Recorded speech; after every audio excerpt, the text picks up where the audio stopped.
السلام علیکم ورحمۃ اللہ۔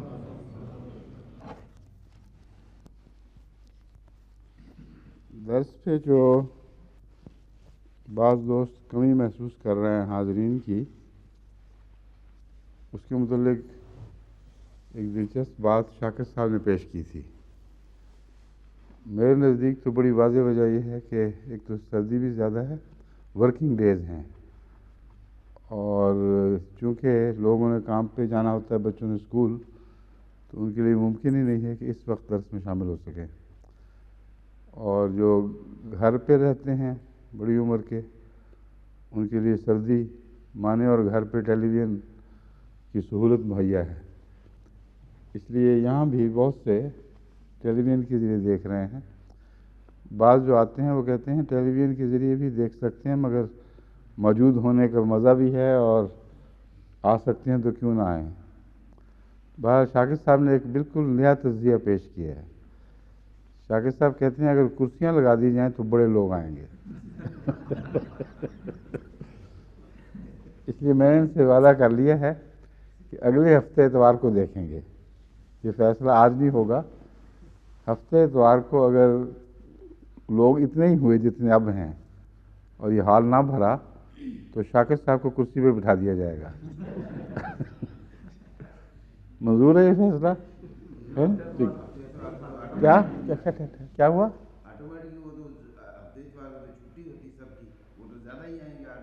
تو پھر کرسی تیار رکھیں۔ او ہونا نہ ہونا، الٹی بات ہوگی، الٹی ہوگی۔ شاکر صاحب کو کرسی تب ملے گی اگر اس دن بھی نہ آئے تو، ہاں، اگر آ گئے پھر نہیں ملے گی۔ ہاں ہاں، چلیے آپ باہر وہ پکٹ لگا دیں۔ اچھا چلیں پھر شروع کرتے ہیں۔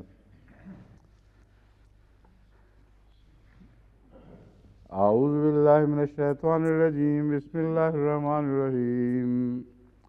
وَلْيَخْشَ الَّذِينَ لَوْ تَرَكُوا مِنْ خَلْفِهِمْ ذُرِّيَّةً ضِعَافًا خَافُوا عَلَيْهِمْ فَلْيَتَّقُوا اللَّهَ وَلْيَقُولُوا قَوْلًا سَدِيدًا۔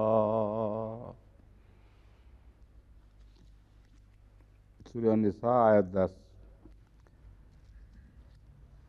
وَلْيَخْشَ الَّذِينَ لَوْ تَرَكُوا مِنْ خَلْفِهِمْ ذُرِّيَّةً ضِعَافًا۔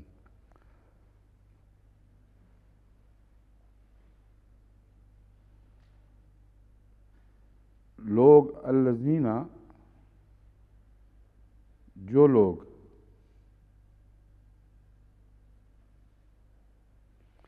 یہ جو ترکیب ہے، میں جو لوگ جو لفظ ہے، یہ ترجمہ جو تفسیر صغیر ہے اس میں اس طرح ہے، اور جو لوگ ڈرتے ہوں کہ اگر وہ بعد کمزور اولاد چھوڑ گئے تو کیا بنے گا۔ اور ایک ہے لوگ چاہیے کہ لوگ ڈریں۔ وَلْيَخْشَ الَّذِينَ لَوْ تَرَكُوا مِنْ خَلْفِهِمْ ذُرِّيَّةً ضِعَافًا خَافُوا عَلَيْهِمْ۔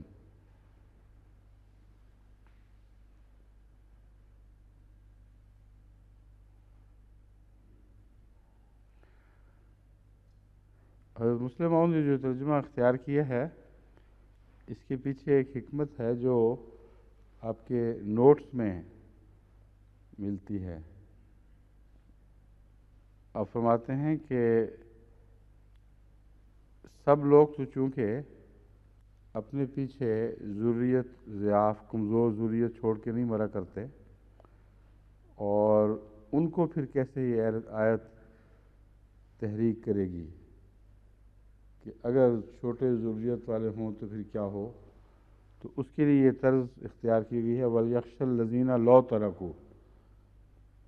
ممکن تو ہے نا کہ تم لوگ چھوٹی ذریت پیچھے چھوڑ جاؤ، بس وہ لوگ جن کے لیے ممکن ہے کہ وہ چھوٹی ذریت چھوڑ جائیں، وہ اس بات سے ڈریں کہ اگر وہ چھوڑ جاتے تو کیا ہوتا۔ یہ ہے جو طرز جو حضرت مسلم موعود نے ترجمے کی اختیار کی، اور وجہ یہ لکھی ہوئی ہے، کیونکہ یہاں تو نہیں لکھی ہوئی مگر جو میرے نوٹس آپ کے دیکھے تھے اس میں یہ ملتا ہے۔ اس میں ہے شامل نوٹ؟ میں پہلے وہیں سے شروع کرتا ہوں بات، پھر تو امام راضی ہیں.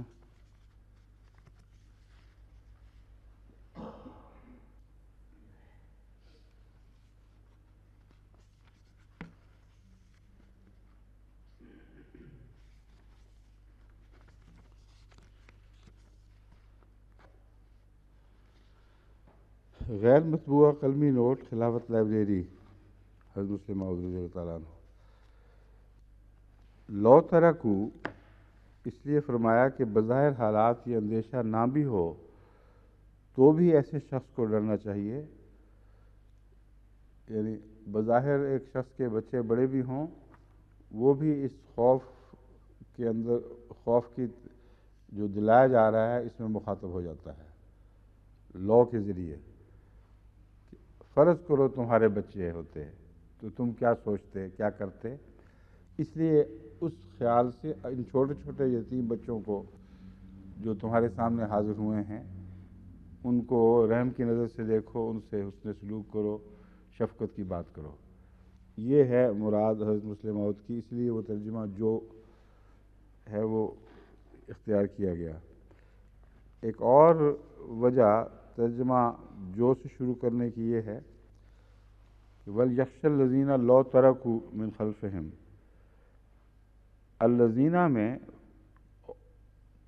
اور ڈریں جو لوگ لو ترکو اگر وہ چھوڑتے. یہ اردو میں اگر اس طرح ترجمہ کیا جائے تو یہ ٹھیک بنتا نہیں. وَلْيَخْشَ الَّذِينَ لَوْ تَرَكُوا، وہ لوگ جو اگر چھوڑتے ڈریں. تو ہم جو ترجمہ عام طور پر کرتے ہیں وہ یہ ہے وَلْيَخْشَ الَّذِينَ، عام لوگ ڈریں، سب لوگ ڈریں. مگر الذین لو ترکو کو جب اکٹھا پڑھا جائے تو یہ ترجمہ ہو نہیں سکتا، کیونکہ الذین کی تعریف یہ ہے الذین لو ترکو. اس لیے یہ ترجمہ ہوگا وَلْيَخْشَ الَّذِينَ لَوْ تَرَكُوا مِنْ خَلْفِهِمْ ذُرِّيَّةً. مگر وَلْيَخْشَى میں الَّذِينَ واضح ہے اور لَوْ تَرَكُوا ایک شرط مبہم ہے جو ہو بھی سکتی ہے نہیں بھی ہو سکتی. یہ دقتیں ہیں جو ترجمہ کرنے کا فن کچھ جانتے ہیں ان کو سمجھ آئیں گی. عامت الناس کے لیے اس کو سمجھنا مشکل ہے. مگر جو میں ترجمہ کرتا رہا ہوں وہ یہی ہے کہ سیدھا سادہ الذین میں کچھ مضمون حذف سمجھا جائے، یعنی یہ سمجھا جائے کہ معروف بات ہے، سب لوگ سمجھیں گے. تو ترجمہ پھر یہ بنے گا کہ چاہیے کہ لوگ ڈریں، جو لوگ نہیں ہوگا، پھر چاہیے کہ سب لوگ ڈریں. لو ترکو یہ سوچ کر کہ اگر انہوں نے اپنے پیچھے چھوٹی اولاد چھوڑی ہوتی، ضعافاً جو کمزور ہوتے، کئی پہلوؤں سے کمزور ہو سکتے ہیں بچے، عمر کی کم ہونے کی وجہ سے، اپنے مال کی حفاظت نہ کرنے کی وجہ سے، اور کئی باتیں اور بھی ضعاف کی طرف اشارہ کرتی ہیں. خافوا علیہم، وہ اس بات پر ڈرتے. تمام وہ لوگ یخشا میں سب شامل ہیں، یعنی سب لوگ ڈریں اس بات سے کہ اگر وہ لوگ ایسے ہوتے جو چھوٹی اولاد پیچھے چھوڑتے اور دیکھتے کہ ہم جا رہے ہیں اور پیچھے چھوٹی اولاد رہ رہی ہے تو ان کے دل کا کیا حال ہوتا. اس تصور کو سامنے رکھیں. فَلْيَتَّقُوا اللَّهَ، پھر خدا کا خوف کھائیں. وَلْيَقُولُوا قَوْلًا سَدِيدًا، اور سیدھی صاف بات کہا کریں، کوئی ایچ پیچ رکھ کر غریبوں کو ان کے حقوق سے یا یتیموں اور غریبوں، فقراء، مساکین کو اپنی بخشش سے محروم نہ کیا کریں. قول سدید کا یہاں تعلق یہی بنتا ہے کہ بعض وقت لوگ بہانے بنا دیتے ہیں کہ ہاں بھی تمہارے لیے بھی کچھ رکھا ہوا ہے، کچھ آنے والا ہے، کچھ یہ ہو جائے گا، فکر نہ کرو. تو کئی قسم کی چلاکیوں سے کام لیتے ہیں، اور جو غرباء اس وقت اکٹھے ہوں یا فوراً اکٹھے نہ بھی ہوں، عام طور پر آتے جاتے رہتے ہیں، کیونکہ وفات کے وقت اکٹھے ہونے سے یہ مراد نہیں ہے کہ ضروری ایک ہی وقت ورثہ تقسیم ہونے لگا سارے اکٹھے ہو جائیں، کیونکہ ورثے اعلانات کے ذریعے تو تقسیم نہیں ہوتے۔ اکثر جو شرکاء ہیں ورثوں میں شریک ہیں ایک دوسرے کے، وہ آپس میں مل کے فیصلہ کر لیتے ہیں کہ جو معین واضح کھلے حصے ہیں وہ تو ہم شریعت کے مطابق بانٹ لیں گے۔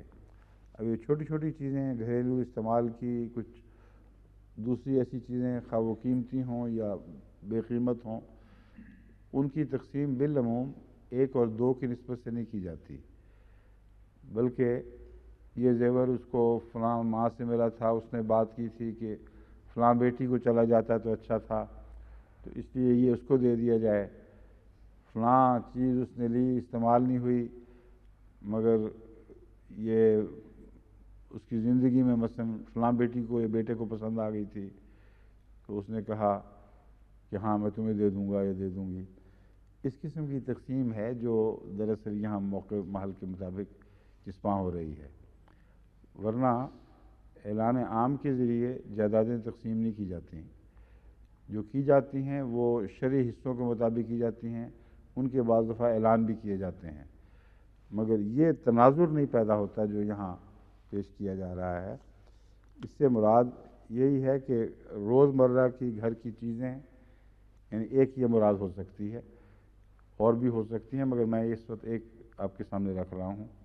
روزمرہ کی گھر کی چیزیں خواہ قیمتی ہوں خواہ غیر قیمتی ہوں، بعض دفعہ بہت قیمتی چیزیں بھی ہوتی ہیں، ان کو بھی آپس میں بانٹ لیا جاتا ہے ایک دوسرے کے ساتھ عمومی سمجھوتے کے ذریعے، اور عین معین قیمتیں نہیں ڈالی جاتی ہیں۔ مثلا حضرت خلیفۃ المسیح الثالث کا ایک کیمرہ تھا لائکا، وہ پرانا تاریخی کیمرہ، اور اس کی خوبی یہ تھی کہ جتنا پرانا ہوتا جائے اتنا مہنگا ہوتا جاتا تھا، اور کچھ اور چیزیں ہیں، کوئی بندوق ہے، کوئی ایسی دوسری چیزیں ہیں، اب ان کو ناپ تول کے مارکیٹ کی قیمتیں لگوا کے بانٹنا ایک بہت عجیب بات ہے، بڑا مشکل کام ہے۔ تو اس قسم کی چیزیں ہیں جو بعض دفعہ مہنگی بھی بہت ہوتی ہیں، ان کو آپس میں خاندان کے لوگ مل کے بیٹھ کے بانٹتے ہیں۔ جب وہ بانٹتے ہیں تو اس وقت ایسے بچوں کا بھی خیال کریں جو شرعی طور پر واضح تقسیم میں حصہ دار نہیں بنتے، اور جو بچے ہوئے حقوق ہیں جن کی قرآن کریم نے نشاندہی نہیں کی لیکن بعض کونے خطرے باقی چھوڑ دیے ہیں، وہ اسی غرض سے چھوڑے گئے ہیں کہ ان سے استفادہ کر کے ان میں سے ان کو نکال دو، پھر جو بچتا ہے وہ آپس میں بانٹ لو۔ یعنی تقسیم اگر ایک دفعہ پوری ہوگی تو پھر تو بچے گا ہی کچھ نہیں۔ تو ان غرباء، ان یتامیٰ، ان مساکین جو ذی القربیٰ ہوں تو بھی، ذی القربیٰ نہ بھی ہوں تب بھی، خاندان کے ملنے جلنے والے لوگ ہوتے ہیں، بعض لوگوں کے تعلقات ہیں، آتے ہیں خدمتیں کرتے ہیں، بعضوں کے ساتھ دوستانہ تعلقات ہیں حالانکہ خاندانی رشتے نہیں ہیں، تو یہ سارے لوگ میرے نزدیک اس میں اس مضمون میں داخل ہیں۔ اب ان کی ایک شق ایسی ہے جو چھوٹے ہیں نسبتاً بچے، اور ان کی دیکھ بھال والا کوئی نہیں ہے، ایسے موقعوں پر ان کو افضلیت دو، ان کو فضیلت دو، ان کو فوقیت دو دوسروں پر، اور پہلے ان کا خیال کرو، کیونکہ تمہیں یاد رہنا چاہیے ایسے موقع پر جبکہ تمہارا کوئی فوت ہوا ہے اور تم رہ گئے ہو، کہ تم تو بڑے ہو لیکن چھوٹے چھوٹے بھی رہ سکتے تھے۔ اگر تم چھوٹے رہ جاتے تو تم سے یہ کیا کچھ ہوتا، اور یہ نہیں سوچ سکتے تو یہ تو سوچ سکتے ہو کہ تمہارے بچے سب ہو سکتا ہے بڑے ہوں چھوٹے ہوں، مگر تمہارے بچے اگر چھوٹے ہوتے تو تمہارے دل میں کیا کیفیت پیدا ہوتی ہے۔ اس لیے یتیموں کے احساس کے لیے یتیم چھوڑنے والوں کے اس احساس کی طرف اشارہ فرما دیا جو موت کے قرب کے وقت ان کو بے چین کر دیتا ہے، اور خاص طور پر مرنے والا ایسے بچوں پر زیادہ توجہ دیتا ہے اور بہت زیادہ بے قرار ہوتا ہے جن کے کام وہ اپنے سامنے بنا نہیں سکا، جو چھوٹے چھوڑ گیا، خواہ اس کے بڑے بچے بھی ہوں۔ یہ مضمون ہے نفسیاتی جس کا اس آیت میں ذکر ہے، اس سیاق سباق کے ساتھ۔ اس لحاظ سے اس میں کوئی ایسی بات نہیں ہے جو کسی دوسری آیت کے مضمون کے منافی ہو، اور قول سدید میں جیسا کہ میں نے بیان کیا ہے، لارے دینے کے خلاف تعلیم ہے۔ جھوٹی لگی لپٹی باتیں کر کے ان کو کوئی سہارا نہ دو، صاف صاف کہو کہ تمہارے ہم نے یہ حقوق مقرر کرنے کا طریقہ اختیار کیا، دیں گے، نہیں دینا تو خاموش رہو، یہ قول معروف کہو۔ السدید لفظ کیا ہے؟ سدا یسدو، یسدو صفت مشبہ، ایو الثواب من القول، وہ بات، یہ صفت مشبہ ہے السدید، جس کے افعال ہیں سدا یسدو اور سدا یسدو، دونوں طرح کے زیر زبر آتے ہیں اس میں۔ سدا ہے ماضی اور یسدو مستقبل یا مضارع، اور یسدو بھی پڑھا جاتا ہے، یسدو بھی پڑھا جاتا ہے۔ اور السدید کو صفت مشبہ کہتے ہیں جس میں سداد کا معنی پایا جاتا ہے اور مستقل پایا جاتا ہے، کوئی اچانک نہیں بلکہ ایک صفت کے طور پر اس کو سدید کہیں گے۔ تو قول سدید جو ہے اس کی صفت ہے، کسی خاص وقت سیدھا ہو گیا، کسی خاص وقت ٹیڑھا ہو گیا، یہ مراد نہیں ہے۔ قول سدید وہ ہے جو سیدھا ہی رہے گا، قول سدید ہی ہے، اس میں کوئی خم آ ہی نہیں سکتا۔ تو درست اور سچی بات کو کہتے ہیں۔ سدا قولہ و فعلہ، جس شخص کا قول اور فعل دونوں سچے نکلیں اس کو کہتے ہیں سدا قولہ و فعلہ۔ سد الشیء اغلق خللہ و ردم ثلمہ، کسی چیز کے نقص کو دور کر کے اس کو سیدھا کرنا۔ ہڈیاں جو ٹوٹی ہڈیاں جوڑی جاتی ہیں تو وہ یہی مضمون ہے سدید کرنے والا، سدا یسد والا۔ اور سد الشیء، کسی چیز کو اس کے خم نکالنے، اس کی خرابیاں دور کرنی، ٹھیک ٹھاک کر کے جوڑ دینا، خلا پر کر دینا۔ تو قول سدید کے ان معنی کی روح سے دوبارہ دیکھیں کہ اس یقولو قولا سدیدا سے کیا معنی اور بھی مل سکتے ہیں۔ یہ معنی بنے کہ ان کے ساتھ صاف بات بھی کیا کرو اور ان کے ساتھ ایسا معاملہ کرو جو ان کی کمزوریوں کو ٹھیک کرنے والا ہو، ان کی خامیوں کو دور کرنے والا ہو، جو خلا ملتے ہیں ان کے ہاں ان کو پر کرنے والا ہو، یعنی حسن سلوک کے ساتھ ان کی ضرورتیں پوری کرو۔ اب یہ وہ پہلو ہے جس کے متعلق آئندہ بھی آگے مختلف آیات کے حوالے سے ذکر آئیں گے۔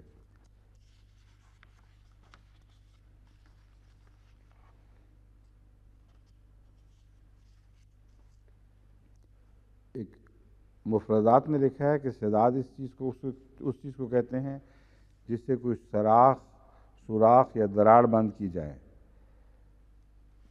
تو انہوں نے بھی یہ معنی لیا ہے، غربت کو دور کرنے والے مال کو بھی سداد کہا گیا ہے۔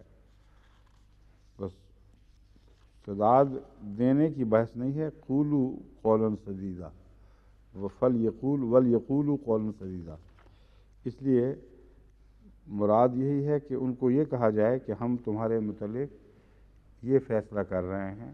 مثلا ایک تعلیم کا محتاج بچہ ہے، ایک خاندان کو کسی ایسے اوزار کی ضرورت ہے جو ان کے پیشے میں کام آ سکتے ہیں، ان کو خود کفیل کر سکتے ہیں، تو قول سدید یہاں ان باتوں پر اطلاق پائے گا جو مختلف غرباء اور یتامیٰ وغیرہ میں ضرورت کی کمزوریاں ہیں، اور ایسے موقع پر ان کو واضح طور پر کہہ دینا چاہیے کہ تمہارے متعلق بجائے اس کے کہ تمہیں کوئی چیز دے دی جائے، ایک ٹکڑا کسی چیز کا، ہم یہ سوچ رہے ہیں کہ تمہاری مستقل کمزوریاں دور کرنے کے لیے، تمہیں خود کفیل بنانے کے لیے یہ اقدامات کریں۔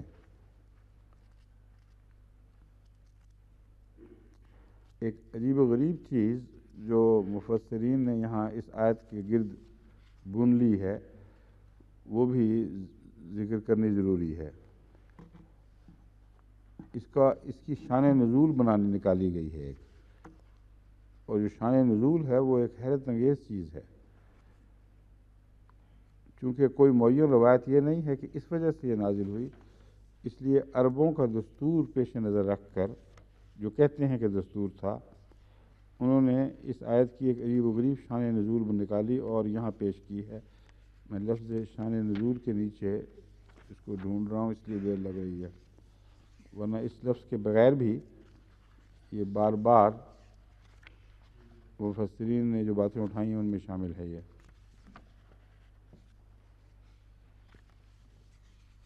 تقریباً سب مفسرین نے یہ بات یوں اٹھائی ہے، یہ خطاب ان لوگوں سے ہے جو مریض کے پاس بیٹھتے ہیں اور کہتے ہیں تیری اولاد کی طرف سے تو اسے کسی چیز کی محتاج نہیں، بس اپنے مال کی فلاں فلاں کے لیے وصیت کر جا، اور اسے حکم دیتے رہتے ہیں اور وصیت کا اور حکم دیتے ہیں، وصیت کا اور وصیت بھی اجانب کے لیے، یہاں تک کہ اس کے مال میں سے ورثاء کے لیے کوئی چیز بھی نہیں بچتی.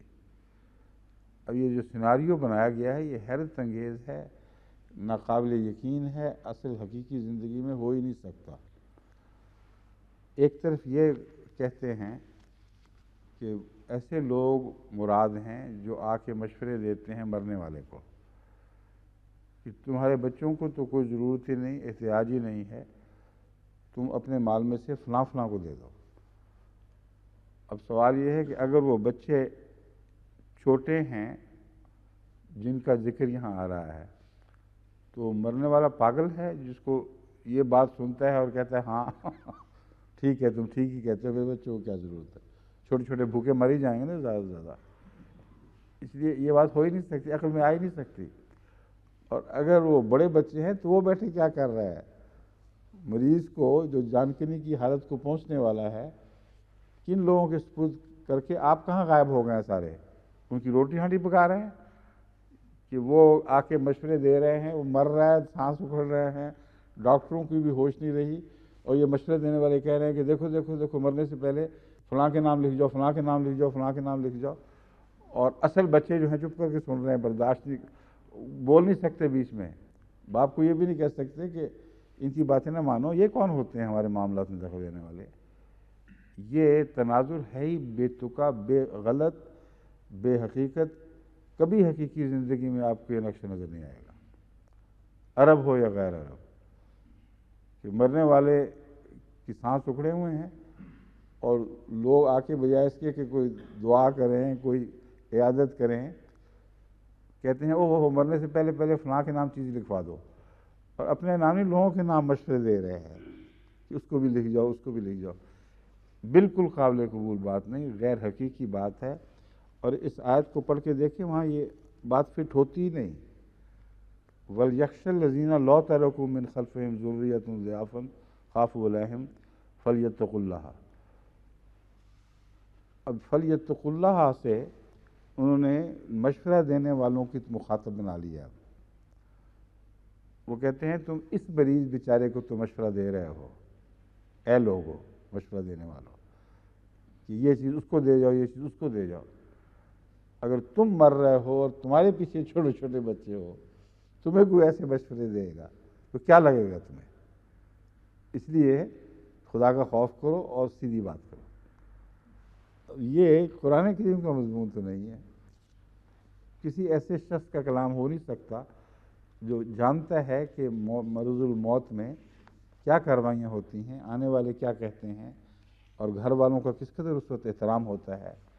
مجال نہیں کوئی ایسی بات کر سکیں جو ان کی یا مریض کی طبیعت خراب کرنے والی بات ہو.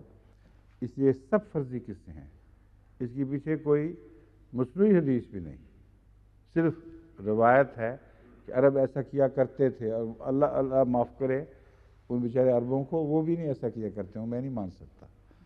کبھی ہو ہی نہیں سکتا کہ عرب اس طرح کرتے ہوں کہ اپنے مردوں کو اس طرح لوگوں کے رحم پر چھوڑ دیں، مریضوں کو جو مرنے والے ہیں. تو یہ مفسرین کو جو شوق ہے شان نزول کا یہ اس کی پیداوار ہے سب. سیدھی بات وہی ہے کہ ایک عام انسانی فطرت ہے کہ اپنے حوالے سے وہ زیادہ ہمدردی کے مضمون کو سمجھتا ہے. اس لیے مرنے کے بعد جو لوگ ہیں وہ مخاطب ہیں، اور ان سے یہ کہا گیا ہے کہ غرباء اور یتامہ سے ایسا سلوک کرو کہ جو تم اگر جوانی میں مر جاتے چھوٹے بچے چھوڑ کر تو چاہتے کہ تمہارے غرباء اور یتامہ سے کیا جائے. حضرت مسیح موعود علیہ الصلوۃ والسلام نے جس کا ترجمہ، ہاں ایک اور بحث اس میں وہ بھی ناسخ منسوخ کی بھی تو اٹھی ہوئی ہے نا، اسی آیت میں ہے، یا میں اس دن نوٹ دیکھے تھے تو آپ کو بتایا تھا اسی میں ہے. اچھا وہ اگلی میں آئے گی.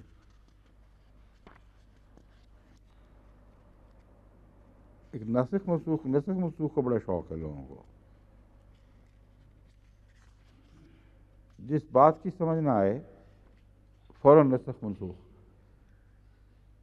نسخ کرتے کرتے اور منسوخ کرتے کرتے 500 آیات تک کو مختلف وقتوں نے مفسرین نے منسوخ قرار دے دیا. یعنی 500 ناسخ بنی تو 500 منسوخ ہوئیں، اور 1000 آیت سے اعتبار اٹھ گیا. کتنی خوفناک بات ہے. لیکن خدا تعالیٰ نے خود عقل دی. ایک کے بعد دوسری صدی میں مجددین ایسے پیدا ہوئے، ایسے خدا ترس علماء پیدا ہوتے رہے جنہوں نے اس کو پسند نہیں کیا، اس بات کو، اور غور کیا کہ کہاں تک ممکن ہے کہ جو نسخ کا جو داغ لگ رہا ہے اس کو اڑایا جائے، صاف کیا جائے. چنانچہ انہوں نے حل تجویز کرنے شروع کیے اور کہا کہ یہ تو خام خواہ نسخ لگائی ہوئی ہے، ان دو آیتوں کا تو تضاد ہی کوئی نہیں، یہ سمجھو اس طرح تو پھر تضاد دور ہو جاتا ہے. ان کی اس کاوش کے نتیجے میں رفتہ رفتہ 500 سے آیتیں گھٹنی شروع ہوئیں، اور حضرت شاہ ولی اللہ محدث دہلوی تک 20 تک سنہیں پہنچ چکی تھیں. یعنی 500 پہلے بڑھنی شروع ہوئی ہیں، پھر 500 سے گھٹنی شروع ہوئیں. جب 20 کے قریب پہنچ گئیں تو انہوں نے پھر غور کر کے یہ فیصلہ کیا کہ دراصل صرف 5 آیتیں ہیں جن کے متعلق یہ احتمال ہے کہ یہ ناسخ منسوخ کے چکر میں آتی ہوں. باقی سب وہ انہوں نے حل کر دیں. وہ بھی پھر حضرت مسیح موعود علیہ الصلوۃ والسلام، امام مہدی حضرت مسیح موعود اور امام مہدی موعود نے اللہ کے علم سے یہ اعلان کیا کہ قرآن کریم کا ایک شوشہ بھی منسوخ نہیں ہے. وہ لوگ جو آیت خاتم النبیین کے متعلق جماعت پر الزام لگاتے ہیں کہ ہم نے اس آیت کو تسلیم نہیں کیا، معلوم ہوتا ہے بالکل اندھے ہیں. اگر نسخ منسوخ کی بات مسیح علیہ السلام تسلیم کر لیتے تو اس کو بھی ایک منسوخ آیت میں شمار کر سکتے تھے، اور اس آیت کو سورہ نساء کی اس آیت سے منسوخ قرار دے سکتے تھے جس میں ہے وَمَن يُطِعِ اللَّهَ وَالرَّسُولَ فَأُولَٰئِكَ مَعَ الَّذِينَ أَنْعَمَ اللَّهُ عَلَيْهِمْ. تو کوئی اور بات سوچی جا سکتی تھی جو بنی نوع انسان کو عام خطاب ہے کہ جب بھی تمہیں نبی آئیں اس سے منسوخ قرار دے دیتے.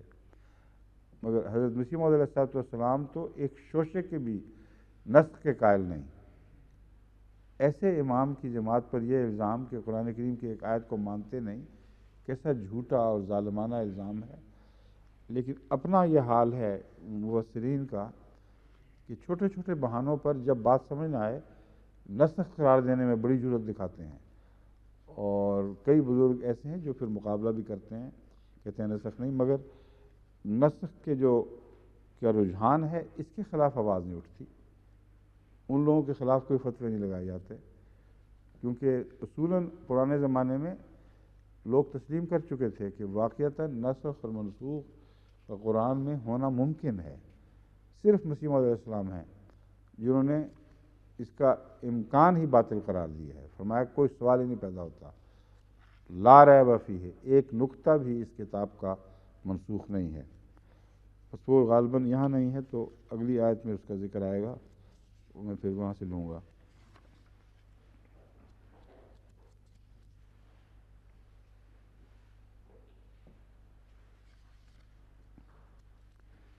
امام راضی کی باتیں میں آپ کے سامنے رکھ چکا ہوں.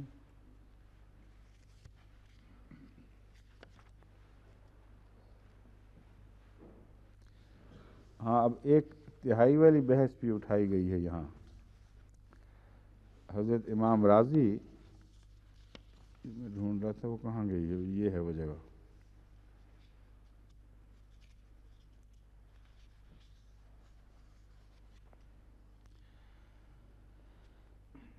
ایک امام راضی نے یہ بحث اٹھائی ہے کہ اس بات کا بھی امکان موجود ہے کہ وہ شخص مخاطب ہو جو مرنے کے قریب پہنچا ہوا ہے اور اسے نصیحت کی جا رہی ہو کہ وہ وصیت کرتے وقت حد سے تجاوز نہ کرے. امام راضی کے الفاظ یہ ہیں، اگرچہ مجھے اس سے اتفاق نہیں، مگر امام راضی کا جو مسلک ہے وہ پیش کرنا ضروری ہے. ایک امکان کے طور پر ہے. فرماتے ہیں یہ بھی ممکن ہے کہ اس آیت میں خطاب اس سے ہو جس کا انجام قریب ہے اور مقصود زیادہ حصہ کی وصیت سے روکنا ہے. مراد یہ نہیں ہے کہ اس وقت یہ آیت پڑھ کے اس کو سنائی جائے. مراد یہ ہے کہ قرآن کریم نے تعلیم دے دی تاکہ جب بھی جو کوئی شخص مرنے والا ہو تو اس کو اس آیت کا مضمون یاد آئے اور اس کی روشنی میں فیصلے کرے، اس کو نظر انداز کر کے نہ کرے. جس کا انجام قریب ہے اور مقصود زیادہ حصہ کی وصیت سے روکنا ہے، اس کو یہ ہدایت کی جا رہی ہے کہ زیادہ وصیت نہ کر جانا دوسروں کے حق میں. یہ ایک تصور پیدا کیا گیا ہے. مراد یہ تھی کہ اس کے ورثاء لاچار اور بھوکے نہ رہیں، اس لیے وصیت ثلث کی یا اولاد کے معروم ہونے کا ڈر ہو تو اس سے بھی کم کی جائے. اب ثلث کا لفظ پھر دوبارہ آ گیا ہے، تو یہ وہ کہتے ہیں کہ یہ ڈر ہے وہ اگر کہ وہ اپنی اولاد کو محروم نہ رکھ جائے یہاں تک کہ وہ لاچار اور بھوکے رہ جائیں، اس لیے اس کو نصیحت ہے کہ 1/3 سے زیادہ وصیت نہ کرنا. اب سوال یہ ہے کہ اس حد تک غربت کا عالم ہو کہ کسی شخص کے بچے لاچار اور بھوکے مر رہے ہوں، اس کو نصیحت کی ضرورت ہے کہ دوسروں کو نہ دے جانا؟ کوئی نہیں سکتا. فطرت کے خلاف بات ہے. سوائے اس کے کوئی پاگل ہو، پاگل کی تو وصیت ویسے ہی ویلڈ نہیں ہے، قابل قبول ہی نہیں قانون میں. عام حالات میں اگر کوئی ایسی وصیت کرے گا تو وہ عام حالات کہلائیں گے ہی نہیں. وہ حالات اس کے پاگل پن کی دلیل کے طور پر پیش ہوں گے اور عدالت میں یہ مقدمہ چلے گا تو پاگل ہو گیا تھا. کوئی ہو سکتا ہے اتنا غریب کہ بچوں کے بھوکے مر جانے کا اور ہاتھ پھیلانے کا، فقیر بننے کا سوال پیدا ہو اور وہ کہہ رہا ہو کہ میں اس کو دے دیتا ہوں، اس کو دے دیتا ہوں، یہاں تک کہ حساب چونکہ دماغ میں بخار کی وجہ سے پوری سوچنے کی طاقت نہیں نا، حساب سے نکل کر 1/3 سے بھی آگے نکل جائے، ہو سکتا ہے نصف تقسیم کر جائے. یہ ساری باتیں ان بزرگوں نے امکانات کی تلاش میں کی ہیں. ہرگز یہ مراد نہیں ہے کہ حضرت امام راضی خود اس بات کے قائل تھے کہ ایسا ہی ہے. چونکہ آیت میں ایک کھلا مضمون تھا تو امکانات کی دنیا کی تلاش میں پھر فقہا جہاں جہاں جا سکتے تھے وہاں چلے گئے اور سیدھے سادے مضمون کو بعض دفعہ ان امکانات کے نیچے اس طرح دبا دیا کہ سوچیں بکھر گئیں اور اصل مضمون کی طرف سے توجہ ہی ہٹ گئی. حالانکہ جو مرنے والا ہے وہ ایسی باتیں نہیں سوچا کرتا، یعنی ایسی حرکتیں نہیں کیا کرتا جو حرکتیں اس کی طرف منسوب ہیں اگر وہ صاحب عقل ہو. لیکن اس کے علاوہ جو میں نے بات یہ پیش کی ہے، ضمنی بعض سوال اس سے اٹھائے جا رہے ہیں. مثلا 1/3 کے متعلق میں پہلے ہی بات کر چکا ہوں کہ اس کی بنیاد کیا ہے، اور دوسرا یہ کہ یہ تسلیم کیا گیا اس طرز استدلال میں کہ اگر ایک شخص ایک سے زیادہ یعنی ثلث سے زیادہ بھی دے دے اور وہ خود نہ رکے تو سوسائٹی اس میں کچھ نہیں کر سکے گی، کیونکہ اس کو اگر یہ نصیحت اس کو ہے جو مرنے والا ہے، جو اپنی جائیداد تقسیم کرنے والا ہے، اگر اس کو اختیار ہی نہیں ہے کہ تیسرے سے زیادہ دے دے، تو اس کو یہ نصیحت کیوں کی جا رہی ہے؟ اور اگر وہ کرتا ہے تو یہ چاہیے کہ تم نے اس کی بات نہیں ماننی پھر، کیونکہ اس میں وہ تبدیلی کا حق نہیں رکھتا۔ تو اس طرز فکر سے یہ نتیجہ نکلتا ہے کہ فقہا کے ذہن پر یہ بات تو بہرحال حاوی تھی کہ مرنے والا مالک ہے، جب تک مر نہیں جاتا وہ اس وقت اپنی زندگی کے تصرفات میں بھی اختیار رکھتا ہے، اور مرنے کے بعد کے تصرفات کے پر بھی وصیت کرنے کا حق رکھتا ہے۔ بس اس کی وصیت اولیٰ ہوگی۔ یہ بحث کہ اگر وہ خدا تعالیٰ کے قوانین کو توڑ رہا ہے تو کیا بنے گا، یہ بحث اٹھاتے ہوئے امام رازی نے بھی سوال اٹھایا ہے، اور بہت یعنی درست بات یہی ہے کہ وہ اللہ سے ڈرے کہ خدا اس کو پکڑے گا۔ یہ بڑی اہم بنیادی بحث ہے۔ ایک شخص وصیت کے ان قوانین کے برعکس جائیداد کسی کو دے جاتا ہے، کیا زبردستی اس کو الٹا دیا جائے گا اس کی وصیت کو یا نہیں؟ یہ جو صورت ہے اس کے متعلق یہ آیت اور بعض دوسری آیتیں یہ تصور پیش کر رہی ہیں کہ مرنے والے کا گناہ ہوگا، وہ خدا کے سامنے جواب دہ ہوگا، لیکن چونکہ اس کی جائیداد تھی اس لیے تم زبردستی اس کو ٹھیک نہیں کرو گے۔ اگر یہ زبردستی ٹھیک کرنا ہوتا تو اس کو نصیحت کرنے کی ضرورت ہی کوئی نہیں تھی، نصیحت کرتے اور ساتھ اللہ فرماتا ہے کہ اگر یہ نہ مانے تو پھر بھی نہ مانو، مگر ایسا کوئی مضمون دکھائی نہیں دیتا۔ تو امام راضی کے ذہن پہ بھی یہی بات ہے کہ 1/3 سے زیادہ کی وصیت وہ کر سکتا ہے، اگرچہ ناجائز ہوگی، مگر نصیحت کے طور پر اور تنبیہ کے طور پر اللہ تعالیٰ اسے یاد کرا رہا ہے کہ ایسی حرکت نہ کرنا۔ پھر امام راضی نے بھی وہی بات چھیڑی ہے کہ یہ خطاب ان لوگوں سے ہے جو مریض کے پاس بیٹھتے ہیں اور یہ حکم دیتے رہتے ہیں اس کو کہ یوں کرو وصیت، یوں کرو۔ تو نہیں کون سے وہ مریض تھے بیچارے،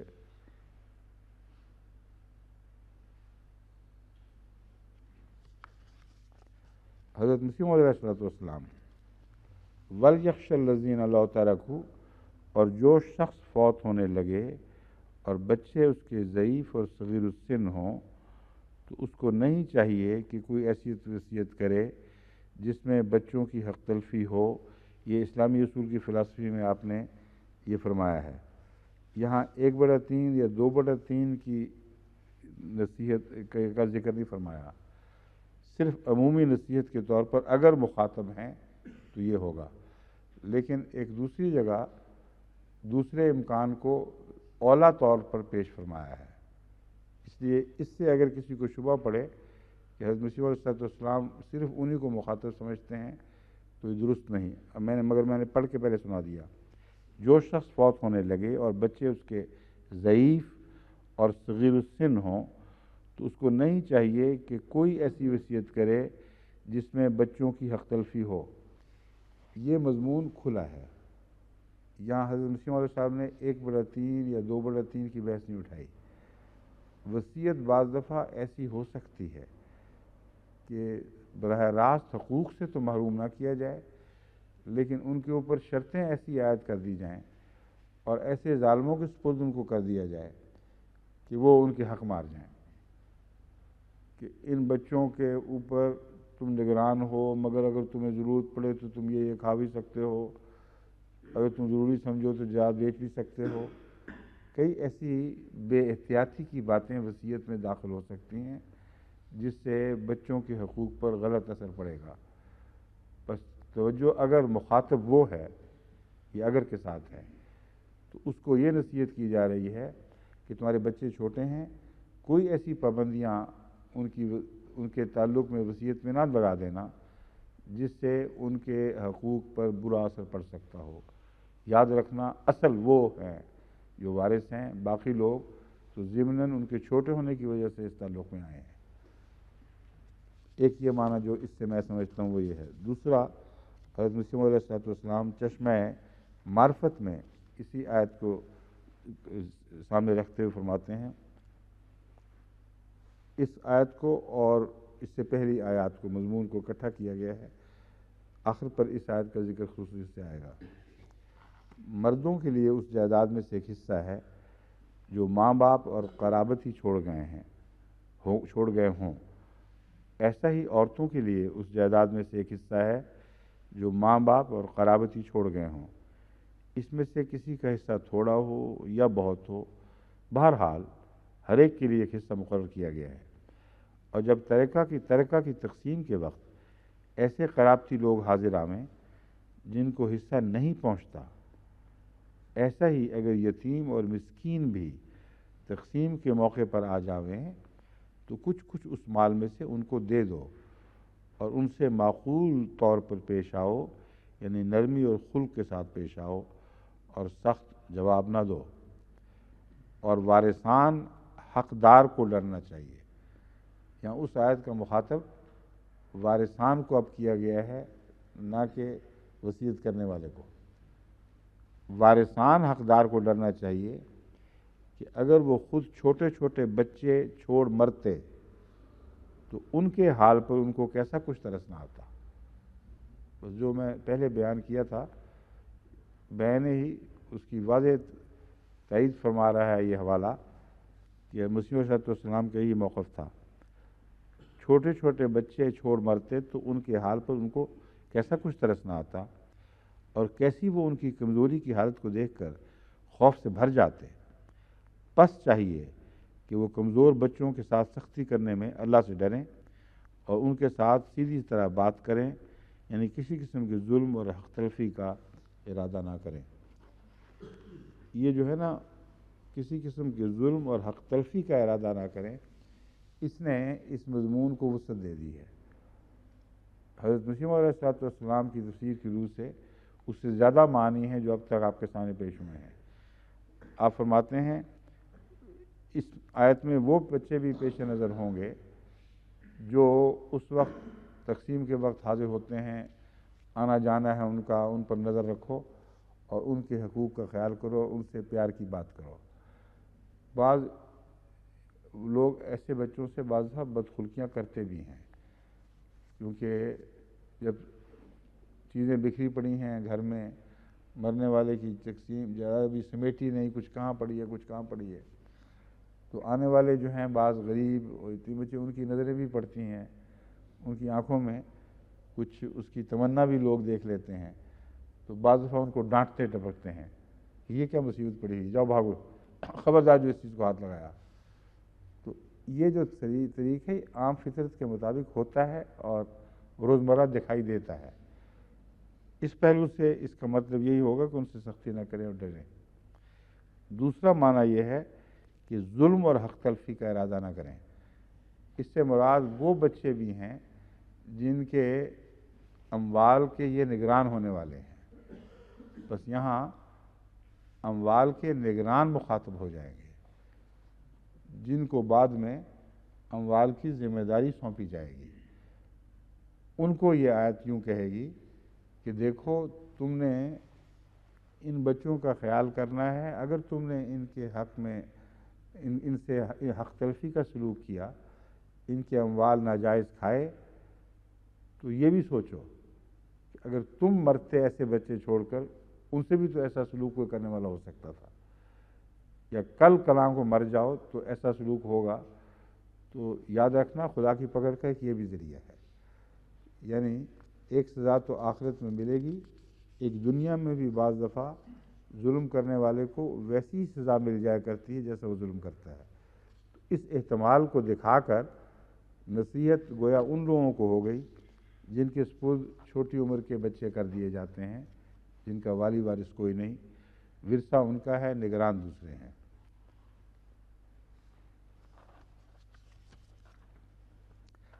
ویری یہ کہتا ہے، No doubt Muhammad had learned the substance of this revelation by his own experience as an orphan. Certainly the anxiety he exhibited to alleviate the sad condition of such is most praiseworthy. His terrible curses against the oppressors of such, see next verse وہ کہتا ہے, evince the earnestness of his purpose to inform this abuse. جہاں وہ باتیں جہاں very بھی واہ واہ کرنے پر مجبور ہو گیا ہے, علماء تعریف منہ پر لانے پر کہ مولوی بے اختیار ہے, ایک یہ وہ بات ہے, مگر اس احتیاط کے ساتھ کہ کوئی اس کو خدا کا کلام نہ سمجھ لے. کلام محمد ہی کا ہے, مگر اس کے بچپن کی یادوں نے یہ کلام بنایا ہے, کیونکہ وہ خود یتیم تھا, دردناک حالات کا سامنا تھا, اس لیے اس کو یہ باتیں یاد رہیں اور اس نے باقی یتاماں کی حفاظت اور ان کا خیال رکھنے کے لیے یہ باتیں کہیں. جہاں تک حضرت صلی اللہ علیہ وسلم کا تعلق ہے, آپ کے یتم کے باوجود آپ کو ایسے بزرگ پرورش کرنے والے ملے جنہوں نے باپ سے بڑھ کر آپ سے محبت کی ہے. اس لیے یہ ویری کا خیال غلط ہے کہ یتم کی تلخیوں نے نعوذ باللہ رسول اللہ صلی اللہ علیہ وسلم کو اس آیت کا مضمون سکھایا ہے. ابو طالب, پہلے عبد المطلب پھر ابو طالب, اور ان کا سلوک وہ تو اپنے بیٹوں سے بڑھ کر چاہتے تھے اور اولین طور پر محمد رسول اللہ صلی اللہ علیہ وسلم کو عزت دیتے تھے. اس لیے وہم و گمان بھی نہیں کیا جا سکتا کہ آپ کے ساتھ ناانصافیاں ہوئی ہوں اور اس کے نتیجے میں آپ نے اس آیت کا مضمون سوچا, اور سوچا بھی تو کب جا کر, کتنی دیر بعد. یہ آخری دور کی آیات میں سے ہے جب جنگیں شروع ہوئی ہیں, اور ان کے تعلق میں یاد آیا, ورنہ بھول ہی گئے تھے. تو یہ بیچارے جب تعریف بھی کرتے ہیں تو اس میں بھی ایک نفس کی خامی رہ جاتی ہے. اچھا نہیں لگتا کہ کلام الہی اپنی شان سے ظاہر اپنی صداقت ثابت کر رہا ہو, اور یہ چیز ضرور کھٹکی ہے. ایسی اعلیٰ پائے کی تعلیم نہ بائبل میں ملے نہ کسی اور کتاب میں ملے, کہاں سے گئی؟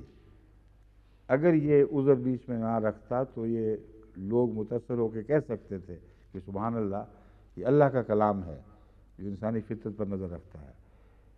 اس لیے تعریف رسول اللہ صلی اللہ علیہ وسلم کی کر دی اس خدشے کے ازالے کی خاطر کہ کوئی خدا کا کلام ہی نہ سمجھ بیٹھے, اور جو عذر رکھا ہے وہ جھوٹا ہے, اس میں کوئی حقیقت نہیں ہے.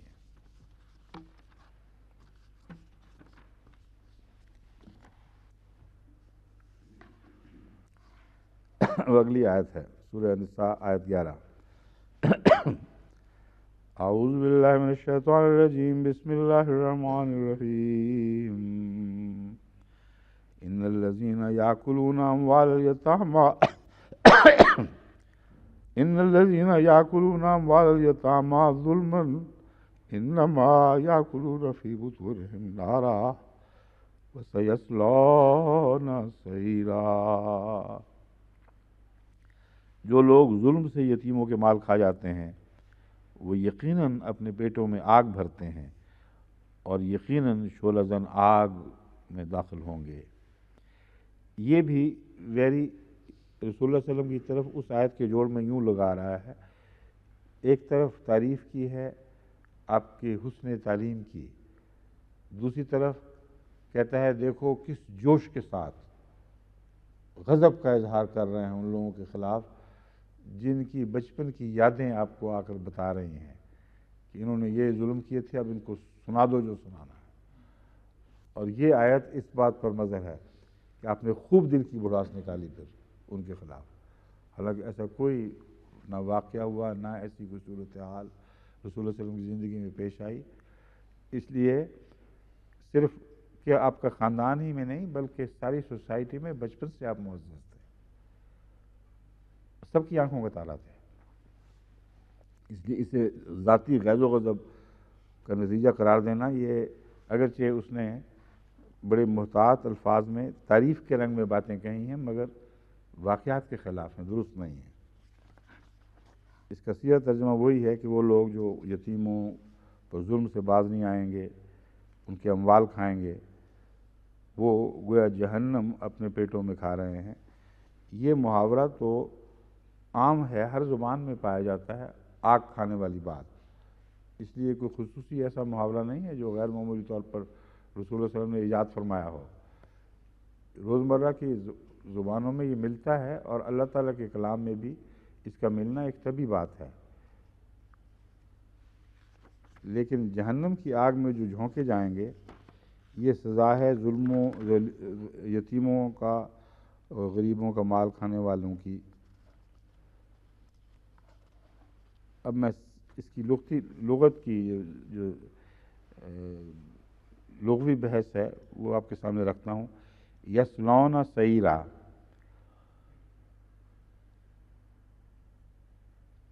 صلی اللہم یا صلی اللہم شواہ ہو، صلا کہتے ہیں بھوننے کو۔ اگر گوشت کے متعلق کہا جائے صلی اللہم تو مراد ہے گوشت بھونا۔ صلی الشیء القاہ فی النار للاحتراق، کسی چیز کو جلانے کی غرض سے آگ میں ڈالنے کو صلا کہتے ہیں۔ یعنی ضروری نہیں کہ گوشت ہی ہو جو بھونا جائے، بلکہ کوئی بھی چیز آگ میں جلا دینے کی خاطر، جیسے ردی کا مال پھینک دیا جاتا ہے، اس کے لیے لفظ صلا استعمال ہوتا ہے۔ صلا فلانا خاتلہ و خدعہ، کسی کو کے متعلق کہا جائے اس نے فلاں کو صلا کیا ہے تو دھوکے میں ڈالا، فریب کیا اس کے ساتھ۔ صلا للصید، شکار کے لیے جو جال نصب کیا جاتا ہے اس کے لیے لفظ صلا استعمال ہوتا ہے، کیونکہ جال میں ایک قسم کا دھوکہ بھی ہے اور ہلاکت بھی ہے۔ تو بہت ہی عمدہ لفظ ہے شکار کو جال میں پھنسانے کے لیے کہ صلی الصیدہ، اس نے شکار کو دھوکہ بھی دے دیا اور ایک عذاب میں بھی مبتلا کر دیا۔ صلاح العذاب او الہوان او الذلہ، یعنی عذاب یا ذلت نے اسے خاک کر دیا۔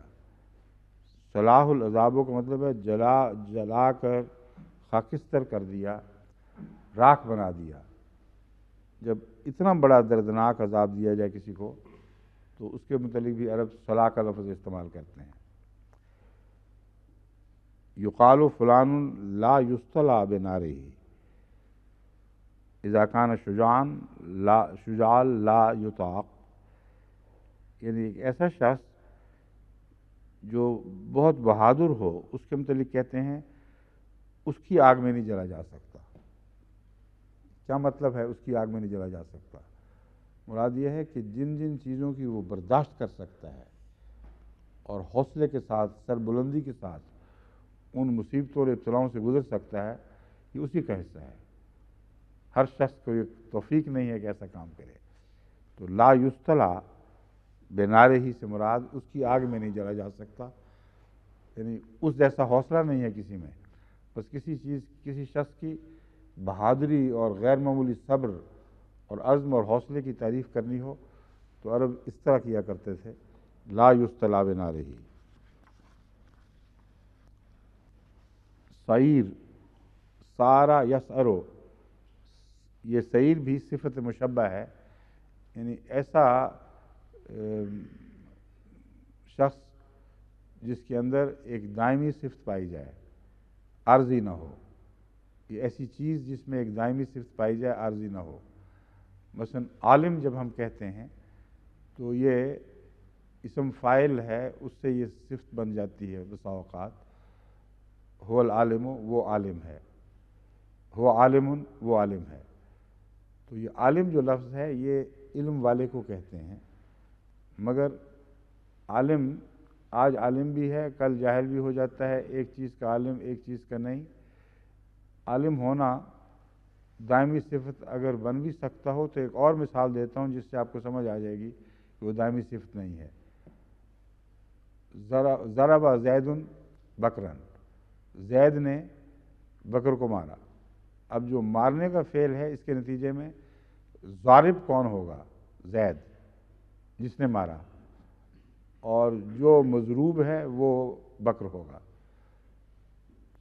ضربا زید بکرن، زید نے بکر کو مارا۔ زید ضارب، زید ضارب ہے۔ اور بکرن مضروبن، بکر مضروب ہے. اب یہ ہمیشہ کے لیے زید ضارب تو نہیں بن گیا، کبھی مارا، کبھی پیار کیا، کبھی مرہم لگائی، کبھی زخم پہنچائے. تو یہ ایسی صفت جو عدلتی بدلتی رہتی ہے، یہ اسم فاعل یا اسم مفعول کے نام سے اس کو یاد کرتے ہیں، صفت فاعل یا صفت مفعولی. لیکن جب یہ کہیں گے ضریب، اگر یہ کہا جائے تو مراد ہے وہ شخص جو ہمیشہ مارتا ہی رہے، وہ شخص جو ہمیشہ کے لیے علم رکھتا ہو، جس کا علم دائمی ہے، اس کو علیم کہیں گے. اور وہ شخص جو مستقل طور پر محتاج ہو جائے اس کو فقیر کہیں گے. تو اسی طرح لفظ سعیر ہے جو صفت مشبہ ہے، جس کا مطلب یہ ہے کہ یہ جہاں ایسی آگ جو مستقل جلتی رہتی، جلانے والی چیز جس میں دائماً جلانے کی صفت موجود ہو. سارن نارو اشعلہا، اگر کہتے ہیں نا آگ بھڑکائی اس نے، تو اس کے لیے بھی لفظ سارا استعمال کرتے ہیں عرب.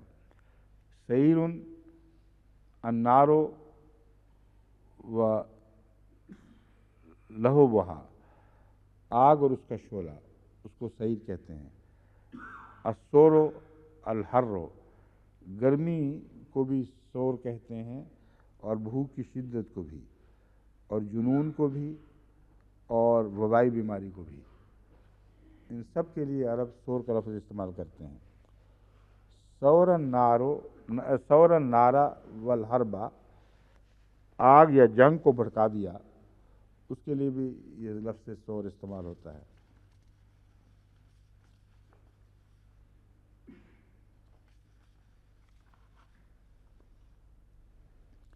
اب بعض لوگوں نے شان نزول بناتے ہوئے یہ لکھ دیا ہے کہ یہ آیت ان مشرکوں کے بارے میں نازل ہوئی ہے جو یتامہ کے اموال کھاتے تھے اور ان کو ورثہ میں سے حصہ نہ دیتے تھے، اسی طرح عورتوں کو بھی حصہ نہیں دیتے تھے.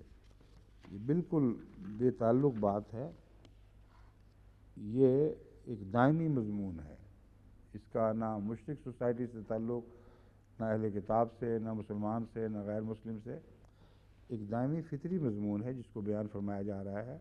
یتیموں کے حق مارنے والے، یتیموں کو اپنے جائز حقوق سے محروم کرنے والے دنیا کی ہر سوسائٹی میں ملتے ہیں. انگلستان میں بھی ملتے ہیں، امریکہ میں بھی ملتے ہیں، غریب ترین ممالک میں بھی ملتے ہیں. اس لیے اس کو مطلب یہ کہہ دینا کہ یہ مشرکوں کے لیے تھی، یہ جائز نہیں. دراصل مشرکوں کی طرف جانے خیال اس لیے گیا ہے کہ وہ کہتے ہیں مومن کیسے جہنم میں جا سکتا ہے، یہ روک ہے نہیں. مگر جو کام یہ کرے گا وہ اس کو سزا وہی ملے گی، خواہ وہ بظاہر مومن ہو یا مسلم کہلائے. بعض کام ہیں جو اپنی ذات میں جہنم کمانے کا موجب بن جاتے ہیں. یتیموں کے اموال کھانا یہ انہی خطرناک فعلوں میں سے ایک ہے.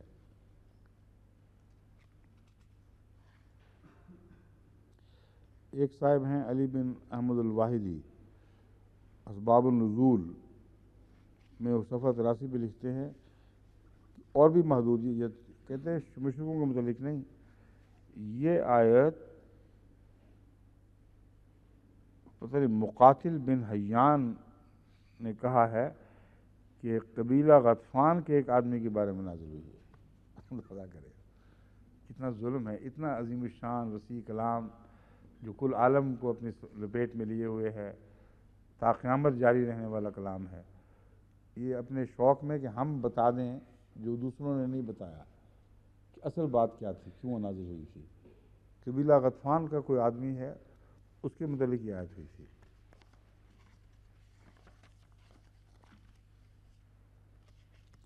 امام راضی نے یہ صرف سوال اٹھایا ہے کہ کھانا تو سارے پیٹ میں ڈالتے ہیں، تو یا کلون فی بطونہم نارا کیوں کہا ہے. وہ اس کا جواب یہ دیتے ہیں کہ یہ قرآن کریم کا ایک انداز ہے، کسی بات کے مضمون میں شدت پیدا کرنا ہو اور نمایاں طور پر نظر کے سامنے لانا ہو تو اس کے پورے فعل کو، جس کا بعض لوگ جانتے بھی ہیں یہ ہوتا ہے، پوری طرح بیان کر دیتا ہے. اپنی آنکھوں سے دیکھو گے، اپنے کانوں سے سنو گے، حالانکہ سنتے کانوں سے ہیں، آنکھوں سے ہی دیکھتے ہیں، دلوں سے اگر سوچتے ہیں تو سین التی فی الصدور، وہ دل جو سینوں میں ہے، کون نہیں جانتا کہ دل سینوں میں ہوتے ہیں. تو یہ طرز بیان ایک مضمون کی اہمیت کو واضح کرنے کے لیے اور کھولنے کے لیے، اس میں شدت پیدا کرنے کے لیے اختیار کی جاتی ہے. اس لیے کوئی اس میں قابل اعتراض بات نہیں ہے کہ بطون فرما دیا. اور بطون کا دراصل ایک اور معنی بھی ہے کہ وہ بات جو چھپائی جائے اندر رکھی جائے. یہ لوگ جو یتیموں کے مال کھاتے ہیں اور ظلم کرتے ہیں، وہ حقیقت میں ظاہر یہ تو نہیں کرتے کہ ہم یہ مال کھا رہے ہیں. وہ بتا رہے ہوتے ہیں کہ یہ فلاں غرض سے خرچ کیا جا رہا ہے یا فلاں غرض سے خرچ کیا جا رہا ہے. کہاں ہر ایک کی حساب فہمی دنیا میں کی جاتی ہے. جنہوں نے ظلم کرنا ہو وہ سارا عرصہ، جتنا عرصہ بھی ملا ہے وہ کھا پی جاتے ہیں، جہاں تک کہ یتیم جوڑے ہوں تو کچھ بھی نہیں باقی ملتا. تو ایسے لوگوں کے بطون ہیں جو ناقص ہیں، ان کے اندر جو نیتیں کھول رہی ہیں وہ زہریلی اور غلط ہیں. تو فرمایا کہ وہ جو کھاتے ہیں بظاہر وہ پیٹوں میں جو جاتا ہے وہ ان معنوں میں بطون کے لیے جہنم کا موجب بنے گا کہ انہوں نے اپنے بطون میں جو بد ارادے رکھے ہوئے تھے، جو جرم پال رہے تھے، اس کی سزا ان کو آگ کی صورت میں وہاں تک پہنچے گی. اس وجہ سے لفظ بطون میں یہ معنی بھی آ جاتا ہے کہ وہ مخفی باتیں کرتے ہیں، اور مخفی ارادے چونکہ گندے ہیں اس لیے ظاہر پر نہ جاؤ. اللہ ان کے اندرونے پر نظر رکھ کر ان کو وہ سزا دے گا جو اندرونے تک کو جلا کے رکھ دے گی. اب اس آیت کو منسوخ کہا گیا ہے. پھر یہ وہی آیت ہے جس کا میں ذکر کر رہا تھا. روی انہ نزلت هذه الآیت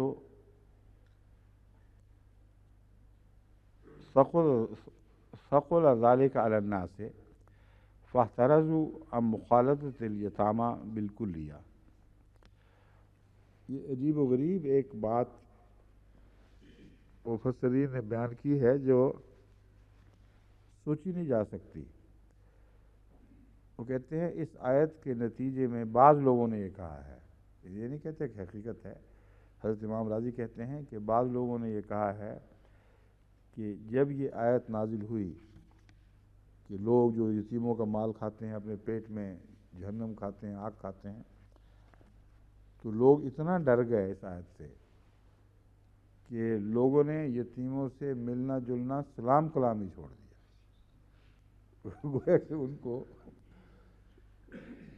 معلق کی طرح سوسائٹی میں جوڑ دیا کہ اچھا پھر اگر تم ہماری جہنم کا موجب بنتے ہو تو ایسی تیسی تمہاری، ہمیں بولنا ہی نہیں تم سے. یہ بالکل جھوٹ ہے، غلط تصور ہے.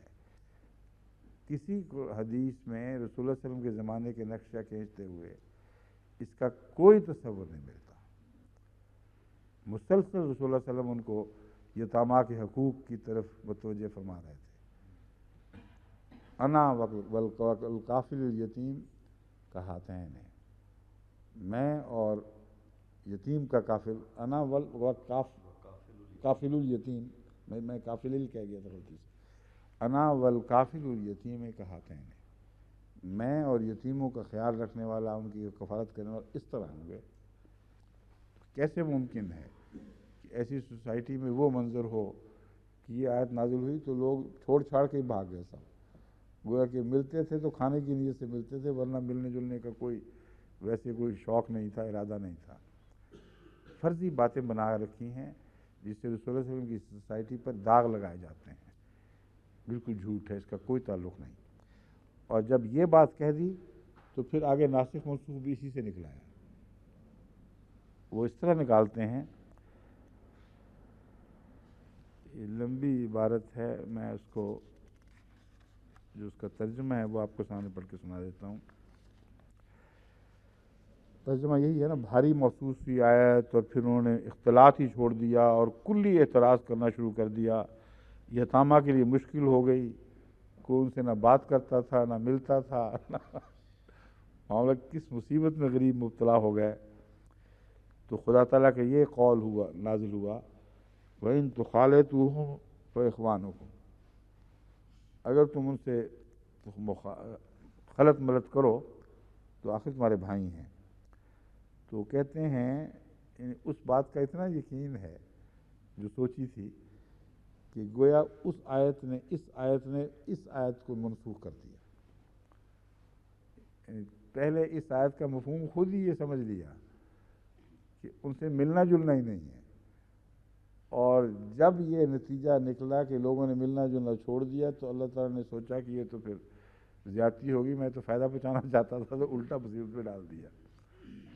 اللہ تعالیٰ نے یہ آیت نازل کر کے وہ آیت منسوخ کر دی۔ یہ ہے ان کے ناسخ منسوخ کا چکر۔ حضرت امام راضی بالکل رد کرتے ہیں، کہتے ہیں بالکل لغو بات ہے، سوال ہی نہیں پیدا ہوتا۔ اور ایک بہت ہی پیاری بات اپنے اس استدلال کے حق میں یہ کہتے ہیں کہ دور کی یہ آیت، یہ بات دور کی کوڑی لانے کے مترادف ہے، کیونکہ یہ آیت ظلم سے روکتی ہے اور یہ منسوخ ہو ہی نہیں سکتی۔ بہت ہی پیارا نقطہ ہے کہ باقی بحثیں چھوڑو، وہ کلام الہی جو ظلم سے روکتا ہے وہ منسوخ ہو سکتا ہے بھلا؟ یہ تو ناممکن ہے۔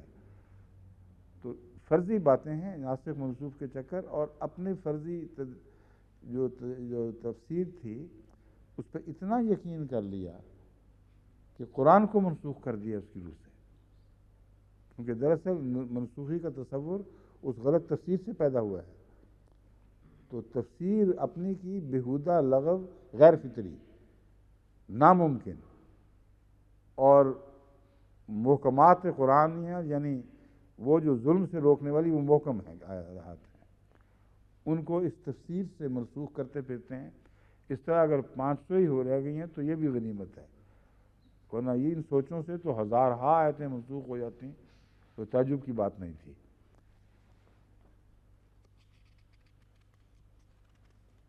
اور وہ جو آیت ہے میں نے رکھی ہوئی نکال کے، لیکن اب پھر زیادہ انحراف ہو جائے گا مضمون سے، اصل بحث سے۔ وہ آیات کس موقع پر نازل ہوئی ہیں، اختلاط کرو کن معنوں میں، بھائی کیسے ہو، یہ ایک الگ دلچسپ مضمون ہے، مگر اس وقت اس کی تفسیر میں جانے کا موقع نہیں ہے۔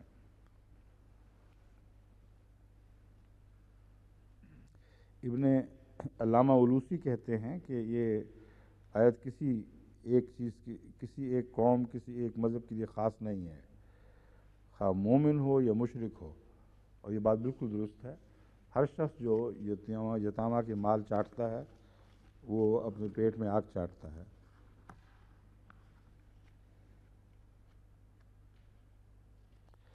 ایک روایت بیان کرتے ہیں روح المعانی والے کہ رسول اللہ صلی اللہ علیہ وسلم نے وہ جو رات تھی اسراء والی رات کو ایک ایسی قوم کو دیکھا جس کے جہنم میں، جن کے ہونٹ اونٹ کے ہونٹوں کی طرح ہیں وغیرہ وغیرہ۔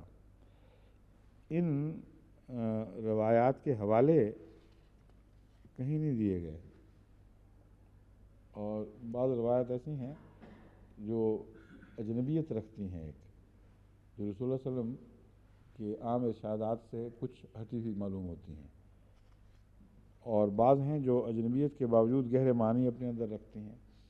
اس لیے اس فیصلے سے پہلے کہ یہ کس مضمون سے تعلق رکھنے والی آیت ہے، اس کی سند کا پیش ہونا اور اس کے قابل اعتماد ہونے کی بحث اٹھانا ضروری ہے۔ سمجھ گئے؟ تو ہدایت ویسے آپ کیا دیں گے وہ سن ہی رہے ہوں گے، وہاں ہمارے علماء جو محنت کر رہے ہیں، ہماری مدد کر رہے ہیں نوٹوں میں، وہ اس قسم کی حدیثیں جو 500-600 سال کے بعد کسی تفسیر میں نمودار ہوتی ہیں، جب تک ان کے متعلق یہ نہ بتا دیں کہ یہ حدیث سند کے اعتبار سے کیا وقت رکھتی ہے اور 600-700 سال تک کہاں پڑی رہی ہے، کیا صحائح ستہ میں یا دوسری ان مستند کتب میں جو اس سے پہلے گزری ہیں، ان میں اس حدیث کو کسی رنگ میں پیش کیا گیا ہے، خواہ مختلف الفاظ میں پیش کیا گیا ہو۔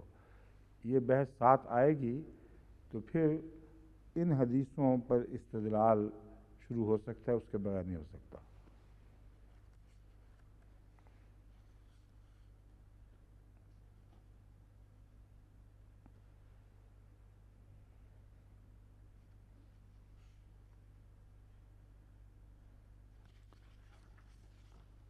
یہ ایک اور روایت بھی علامہ سیوطی نے پیش کی ہے، وہ بھی اسی نوع کی ہے، ابو ہریرہ کی روایت ہے یہ۔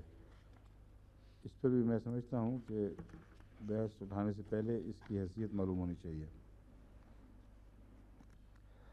حضرت مسیح علیہ السلام اسی مضمون پر روشنی ڈالتے ہوئے فرماتے ہیں، یہ اسلامی اصول کی فلسفی صفحہ 38، جو لوگ ایسے طور سے یتیم کا مال کھاتے ہیں جس سے یتیم پر ظلم ہو جائے، وہ مال نہیں بلکہ آگ کھاتے ہیں اور آخر جلانے والی آگ میں ڈالے جائیں گے۔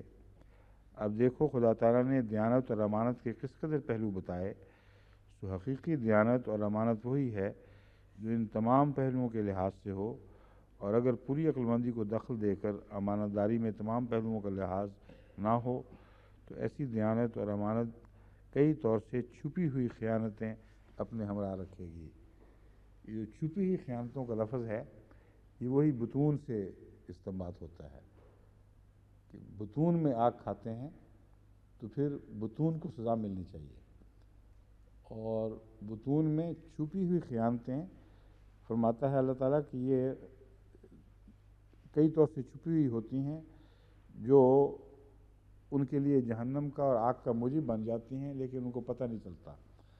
اور دیکھو قرآن کریم نے کس باریکی کے ساتھ ان تمام خطرات سے آگاہ فرمایا ہے، کوئی پہلو ایسا نہیں چھوڑا جس پر روشنی ڈال دی ہو۔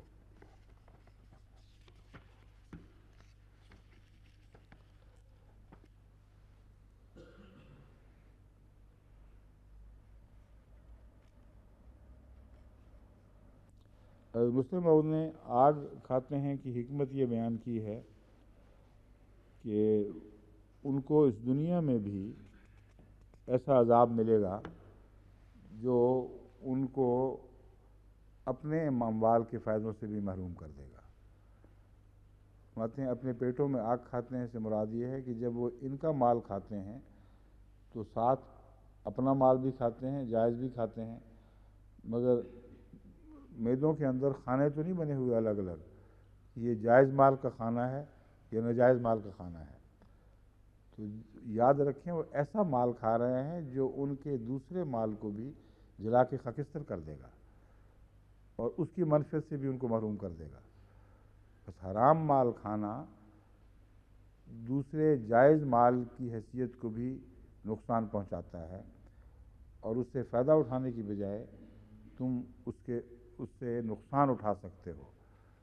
اور فرماتے ہیں حضرت مسلم موعود فرماتے ہیں کہ واقعتاً اس دنیا میں بھی ان لوگوں سے ایسا سلوک ہوگا، یہ مراد ہے کہ ان کی برکتیں اٹھ جائیں گی، ان کے اموال ضائع ہوں گے، اور ایک غلط استعمال جس کا حق نہیں تھا اس نے ان اموال کو بھی تباہ کر دیا جن پر ان کا حق تھا۔ بہت لطیف نقطہ ہے جو حضرت مسلم موعود نے اٹھایا ہے۔ سیصلون سعیرا، پھر بعد کی جو سزا ہے وہ تو ہوگی ہی، تو بعد میں جو فرمایا نا یصلون سعیرا، اس سے حضرت مسلم موعود نے استنباط فرمایا ہے کہ دو سزائیں ہیں اصل میں۔ ایک وہ سزا ہے جو اس دنیا میں ملے گی، اور پھر جہنم کی سزا تو اس کے علاوہ مقدر ہے ہی۔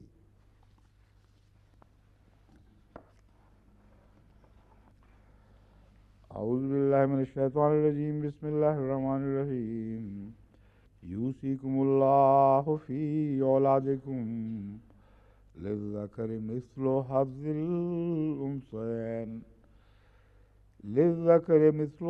الانثیین فإن كنا نساء فوق اثنتین فلہن ثلثا ما ترک وإن كانت واحدة فلها النصف ولأبويه لكل واحد منهما السدس مما ترك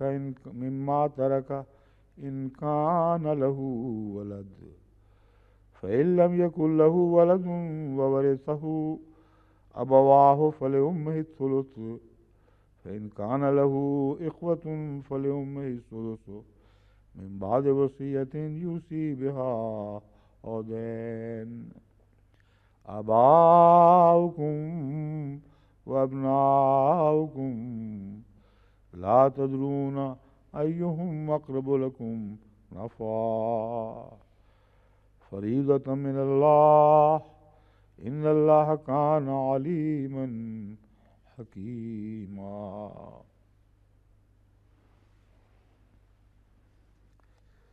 یوصیکم اللہ فی اولادکم، اللہ تعالیٰ تمہیں اپنی اولاد کے متعلق وصیت فرماتا ہے۔ وصیت سے مراد تائیدی حکم اور تائیدی نصیحت دونوں ہوتے ہیں۔ وصیت تائیدی حکم کو بھی کہتے ہیں، تاکیدی حکم کو بھی کہتے ہیں، تاکیدی نصیحت کو بھی۔ اور ایسی نصیحت کہ اس کو اگر نہ مانا جائے تو اس کے نتیجے میں خدا کی ناراضگی یا اور کئی قسم کی قباحتیں نہ ماننے والے کو درپیش ہونی لازم ہوں، اس کو وصیت کہا جاتا ہے۔ حضرت ابراہیم نے اپنے اولاد کو وصیت کی وفات کے وقت، حضرت اسحاق نے اپنی اولاد کو وصیت کی، حضرت یعقوب نے اپنی اولاد کو وصیت کی، حضرت یوسف نے ان وصیتوں کا ذکر کیا ہے۔ تو یہ وہ وصیتیں ہیں جو حکم ان معنوں میں تو نہیں ہے کہ ان کو پابند کر دیں، وہ اس سے نکل کے باہر جا نہ سکتے ہوں۔ وصیت ان معنوں میں ہے کہ ایسی تاکیدی وصیت ہے کہ اگر اس سے وہ ہٹیں گے تو لازماً اپنا نقصان کریں گے اور خدا کی پکڑ کے نیچے آئیں گے۔ تو اسی طرح اللہ تعالیٰ نے جہاں وصیت کا لفظ استعمال فرمایا ہے وہاں دونوں باتیں موجود ہیں۔ حکم بھی ہو سکتا ہے ایسا جس کا ان کو پابند کیا گیا ہو، اور یہ بھی ممکن ہے کہ اس حکم کو توڑنے کے نتیجے میں دنیا کی کوئی سزا نہ بتائی گئی ہو۔ بس کتاب اور وصیت میں ایک فرق ہے جس کو نہ سمجھ کر فقہا نے بعض دفعہ غلطیاں کی ہیں۔ جو کتبہ کا لفظ ہے اس کے تابع جو حکم توڑا جاتا ہے اس کا قرآن کریم میں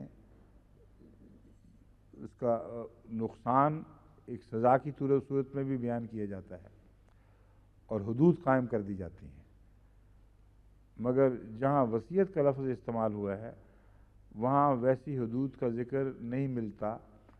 بعض حدود والے واقعات کے متعلق بھی نصیحت کی جا سکتی ہے جس کے لیے وصیت کہیں گے آپ، بعض غیر حدود والے باتوں کے متعلق بھی، جرائم کے متعلق بھی وصیت کا لفظ استعمال ہوتا ہے، لیکن اس کی کوئی سزا مقرر نہیں ہے۔ بس یعنی ایسی سزا مقرر نہیں جس کو سوسائٹی نے دینا ہے۔ بس حضرت ابراہیم نے جو یہ وصیت فرمائی جس کا قرآن کریم نے ذکر فرمایا اور اس وصیت کو قائم رکھا ہے کہ میرے بعد تم لوگ اسی خدا کی بات کرنا جو خدا واحد و یگانہ ہے، جس کا کوئی شریک نہیں۔ نہ کرنے کی صورت میں کوئی حد نہ حضرت ابراہیم نے لگائی نہ آج تک قرآن نے لگائی۔ بس جہاں وصیت کا لفظ بہت تاکیدی طور پر موجود ہے اس سے یہ استنباط کرنا کہ ہمیں حق ہو گیا ہے کہ واضح طور پر اللہ کے دیے ہوئے حق کے بغیر ہی لفظ وصیت سے وہ طاقت حاصل کریں، کیونکہ خدا نے فرض کیا ہے، اس لیے اگر نہیں کرو گے تو ہم ماریں گے تمہیں، ہم تمہیں زبردستی ٹھیک کریں گے، اور اگر تم اس پر عمل نہیں کرو گے تو ہم عمل زبردستی کروا دیں گے۔ یہ نتیجہ نکالنا جائز نہیں ہے۔ اور وصیت میں اگر انسان کرے تو ناجائز بات بھی داخل ہو جاتی ہے۔ وصیت میں یہ بھی شامل نہیں کہ وہ ضرور ٹھیک بات ہی ہو۔ ہاں اللہ وصیت کرتا ہے تو اچھی بات ہوتی ہے جس کا نتیجہ عمل کی صورت میں اچھا اور ترک عمل کے نتیجے میں عذاب کی صورت میں نکلتا ہے۔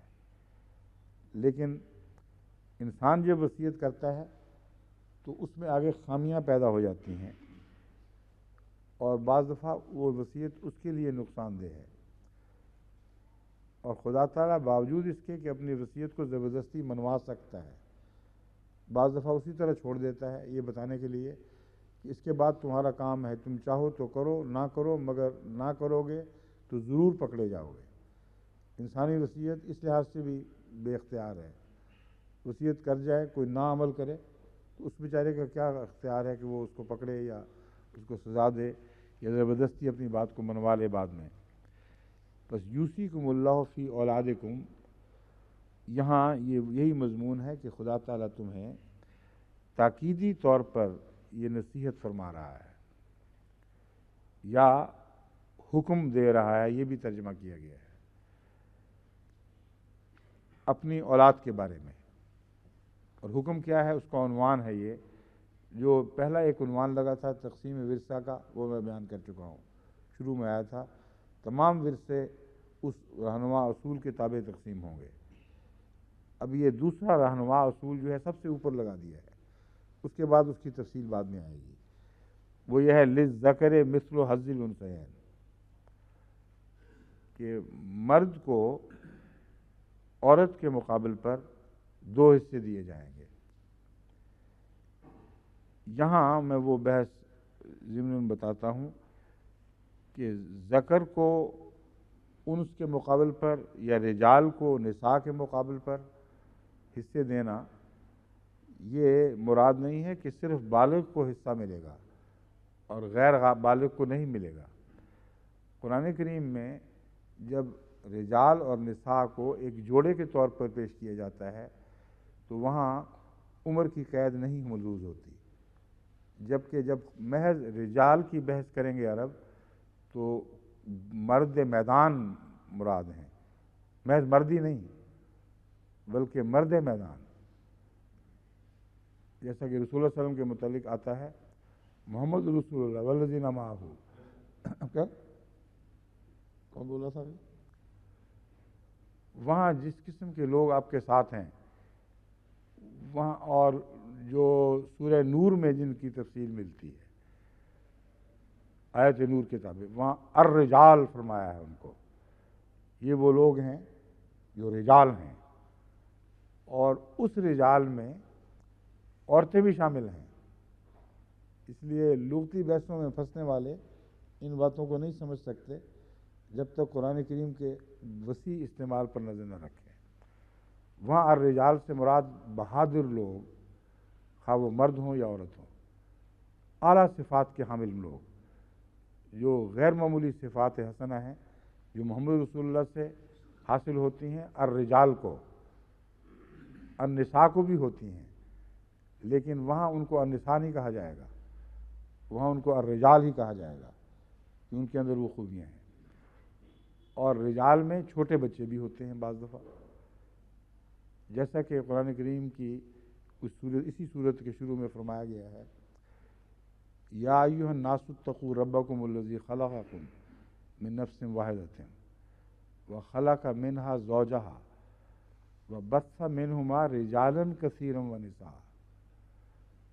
اگر رجال سے مراد بالغ مرد ہی لینے ہیں اور نساء سے مراد بالغ عورتیں ہی لینے ہیں تو کیا یہ ماؤں کے پیٹوں سے مرد پیدا ہوتے ہیں اور وہ عورتیں پیدا ہوتی ہیں جو بلوغت کے بعد پہنچنی ہیں؟ پس جو آخری صورت ہے جس کے نتیجے میں آخر میں مرد بھی بنتے ہیں عورتیں بھی بنتے ہیں، اس سے پہلے کی منازل کو بھی لفظ رجل اور لفظ نساء سمیٹے ہوئے ہوتا ہے۔ ورنہ یہ ماننا پڑے گا کہ قرآن کریم فرما رہا ہے کہ پہلے تو اس طرح پیدا کرتے تھے، پھر ہم نے سیدھا ماؤں کے پیٹوں سے داڑھیوں والے مرد پیدا کرنے شروع کر دیے اور بالغ عورتیں اپنی جوانی کے ساتھ ماؤں کے پیٹوں سے نکلنے لگ گئیں۔ یہ ہو ہی نہیں سکتا، قرآن کریم کے مضامین کے ساتھ مذاق ہوگا اگر یہ ترجمہ کیا جائے۔ بس وہاں الرجال اور النساء مذکر اور مؤنث، ذکر اور انثیٰ کے معنوں میں ہے، خواہ وہ چھوٹا بچہ ہو خواہ وہ چھوٹی بچی ہو۔ بس یہاں جو وصیت ہے جو اس سے پہلے شروع میں عنوان باندھا گیا ہے، وہاں بھی اور یہاں بھی جو خدا تعالیٰ فرماتے ہیں میں بتاؤں گا للذکر مثل حظ الانثیین، وہاں رجال اور نساء تھا، یہاں ذکر اور انثیٰ ہے، دونوں ہم معنی ہیں، عمر کی کوئی بحث نہیں ہے، بچہ ہو یا بچی ہو یہ معنی ہے، لڑکا ہو یا لڑکی، چونکہ ورثے کے وقت مرد بھی ہو سکتے ہیں وہ اور نساء بھی ہو سکتے ہیں، بڑی عورتیں بھی ہو سکتے ہیں، اس لیے وہ لفظ استعمال کیا جس کے ذیل میں چھوٹے تو آ جاتے ہیں، مگر وہ لفظ استعمال نہیں کیا جس کی ذیل میں پھر بڑے نہ آ سکتے۔ اگر خدا یہ فرماتا کہ بچوں اور بچیوں کو تو مرد اور عورتیں بیچارے کہاں جاتے جو بڑے ہو چکے ہیں.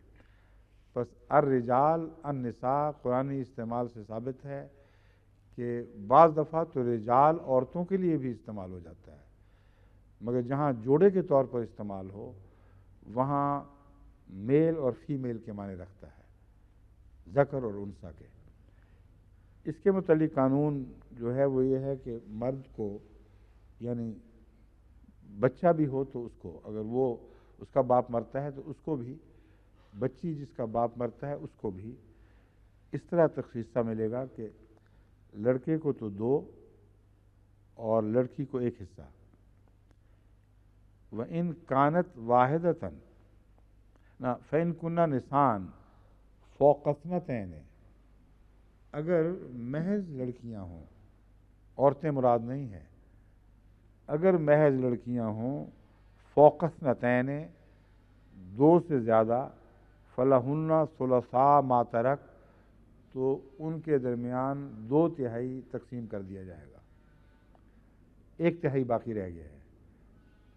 وہ کیوں چھوڑا گیا، کس کے لیے ہے؟ جس کا نام لے کر بتا دیا جائے اس کے لیے تو فرض ہو جائے گا، جس کا بتایا نہ جائے اس کے اوپر وہ آیتیں اطلاق پائیں گی کہ جن کا مال ہے ان کو نصیحت ہے کہ غریبوں وغیرہ پر خرچ کرو اور ان کے حقوق بھی رکھو، مگر فرض کے طور پر نظام وصیت میں ان کو لیے یہ کہنا کہ زائد کو ضرور فلاں کو دے دیں، یہ درست نہیں ہے. قرآن کا فیصلہ ہے، قرآن جس کا نام لے گا اس کو لازماً دیا جائے گا، جس کا نام نہیں لیتا اس کے لیے وصیت کا معنی ایک نصیحت ہے کہ اپنے اقرباء وغیرہ کا خیال رکھنے کی خاطر اس میں سے خرچ کر سکتے ہو. لیکن یہاں معین طور پر بتا دیا گیا ہے کہ 1/3 کیوں چھوڑا جا رہا ہے، 2/3 کے بعد 1/3 کیوں چھوڑا جا رہا ہے. اللہ تعالیٰ فرماتا ہے، بلکہ ایک اور بات بھی شرط لگاتے ہیں، پھر باقی بحث اکٹھی آئے گی. فَإِن كُنَّ نِسَاءً فَوْقَ اثْنَتَيْنِ فَلَهُنَّ ثُلُثَا مَا تَرَكَ، اگر عورتیں لڑکیاں یعنی لڑکیاں 2 سے زائد ہوں تو 2/3 ان سب پہ برابر تقسیم ہوگا. وَإِن كَانَتْ وَاحِدَةً فَلَهَا النِّصْفُ، اگر صرف 1 ہو تو اسے نصف دیا جائے گا. وَلِأَبَوَيْهِ لِكُلِّ وَاحِدٍ مِّنْهُمُ السُّدُسُ مِمَّا تَرَكَ إِن كَانَ لَهُ وَلَدٌ، اور ماں باپ کے لیے اگر ان کی اولاد یعنی اولاد کی صورت بیان ہو رہی ہے ہو تو وہ ماں باپ دونوں 6واں حصہ برابر پائیں گے، 6واں حصہ، ماں کے لیے بھی 6واں اور باپ کے لیے بھی 6واں، گویا 1/3. تو جہاں تک یہ بحث تھی کہ لڑکیوں کو 2/3 ملے اور ماں باپ کو 1/3 ملے، 2/3 ملے تو 1/3 کہاں جائے؟ اگر لڑکیاں ہوں 2 سے زائد اور ماں باپ ہوں تو حساب بین ہی برابر بیٹھ رہا ہے، 2/3 ماں باپ کو مل گیا. مگر صرف یہی حسابی الجھن نہیں ہے، اور بھی بنتی ہیں. اگر 1 لڑکی ہو تو اس کو نصف ملے گا، باقی ماں باپ اگر ہوں تو ان کو 1/3 مل جائے گا، 1/6 1/6. باقی ٹکڑا کہاں گیا؟ ایک ٹکڑا بچ جاتا ہے نا، جسے چوڑی توڑو تو بیچ میں سے ایک ٹکڑا نکلتا ہے، اس طرح یہاں بھی ایک ٹکڑا بچا ہوا دکھائی دے رہا ہے. اور اگر لڑکے ہوں اور لڑکیاں تو پھر تمام فقہا کہتے ہیں سب کو 2 اور 1 کی نسبت سے تقسیم کر دیا جائے گا. مگر اگر ماں باپ زندہ ہوں تو پھر 1/3 اس صورت میں ان کو بھی ملے گا، صرف لڑکیوں کی صورت میں نہیں.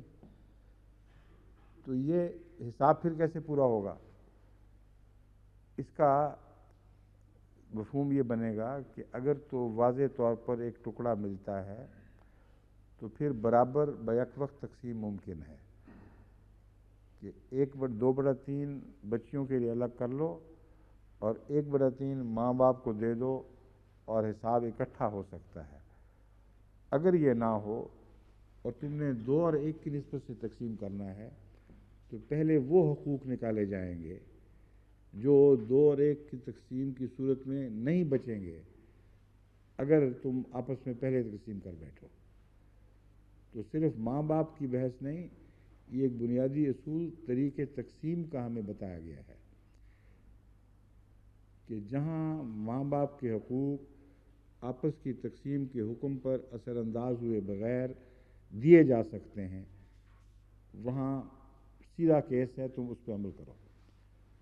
جہاں نہیں دیے جا سکتے وہاں حقوق مارے نہیں جا سکتے.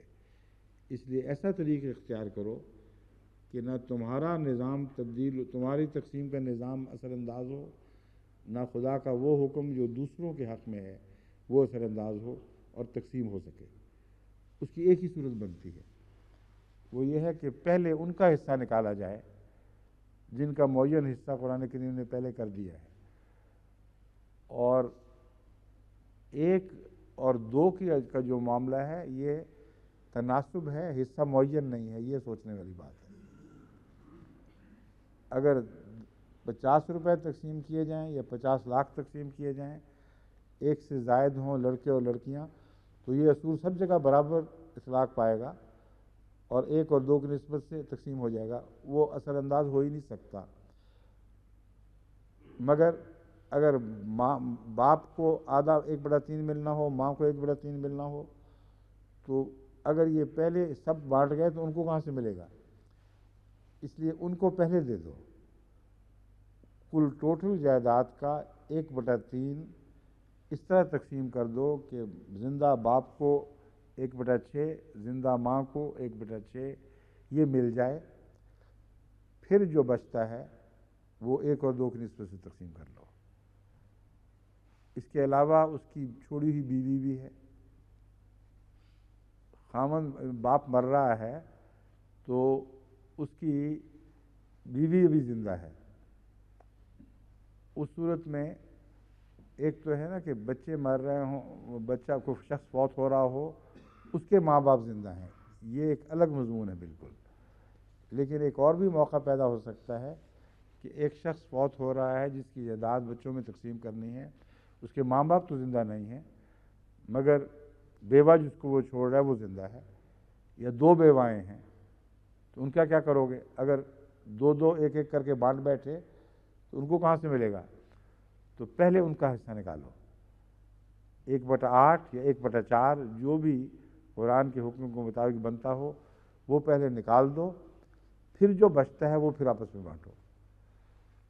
تو یہ اس آیت میں جو بعض بظاہر خلا دکھائی دے رہے ہیں وہ خلا نہیں ہیں، بلکہ غور کریں تو اس سے تقسیم اصول کھل کر سامنے آ جاتا ہے. اگر اس کو نہیں کریں گے تو آیت کا مضمون اطلاق پائے گا ہی نہیں. یہ لگے گی ہی تب جب اب ان اصولوں کی پیروی کریں گے جو اس میں مضمر ہیں، جو موجود ہیں، صرف غور کرنے سے نکلیں گے. اب ایک حصہ صرف باقی رہ گیا کہ آدھا اور باقی. اب آدھے میں سے جو باقی ہے اس میں یہ تو ممکن ہے کہ ماں اور باپ کو 1/3 دے دیا جائے، لیکن پھر بھی ایک ٹکڑا بچ جاتا ہے. وہ کس مصرف میں آئے گا؟ اس کے متعلق فقہا کی رائے اس قسم کی ہے کہ وہ جو ذوالفروض اور کیا کیا چیزیں ذوالعصبات ہیں اور ذوالارحام ہیں اور بھی اس طرح ہیں، اور وہ بھی ہے نا جو کیا کہتے ہیں اس کو، اللاتی بھائی اور پھر اخیافی بھائی، وہ بہت سارے انہوں نے اصطلاحیں بنائی ہوئی ہیں. وہ پھر ان میں وہ بانٹنا شروع کرتے ہیں اور ایک کے بعد دوسرے تیسرے چوتھے، وہ نہ ہو تو فلاں کو ملے گا. لیکن یہ نہیں مانتے کہ یہ ممکن ہے کہ آدھا دینے کے بعد اگر وہ وارث نہ ہوں جن کا قرآن نے ذکر کر دیا ہے، جو اول طور پر ماں باپ ہیں، تو یہ اس کی طرف لوٹ سکتا ہے. یہ بات وہ نہیں مانتے، اور نہ ماننے کے نتیجے میں عجیب و غریب تضادات پیدا ہو جاتے ہیں، جیسا کہ میں نے کل کی بحث میں بعض تضادات آپ کے سامنے رکھے تھے. مگر اب ہمارا وقت کے ساتھ جھگڑا شروع ہو گیا ہے کہ کتنے منٹ؟ 7 منٹ اوپر ہو گئے ہیں، آپ نے بتایا ہی نہیں، باقی انشاءاللہ کل۔ اس میں کافی بحثیں ہیں جو ورثے سے تعلق والی موجود ہیں، وہ انشاءاللہ باقی کل کریں گے۔ اور چونکہ اکثر لوگوں کے لیے ورثے کے مضمون کا سمجھنا مشکل ہوتا ہے، اس لیے میں آہستہ آہستہ سمجھا کے بات کر رہا ہوں، اللہ کرے کہ سمجھ آ جائے۔ اور جہاں میری کوشش ہے کہ سمجھاؤں عوامت الناس کو اور سمجھ علماء کو آ جائے۔ السلام علیکم۔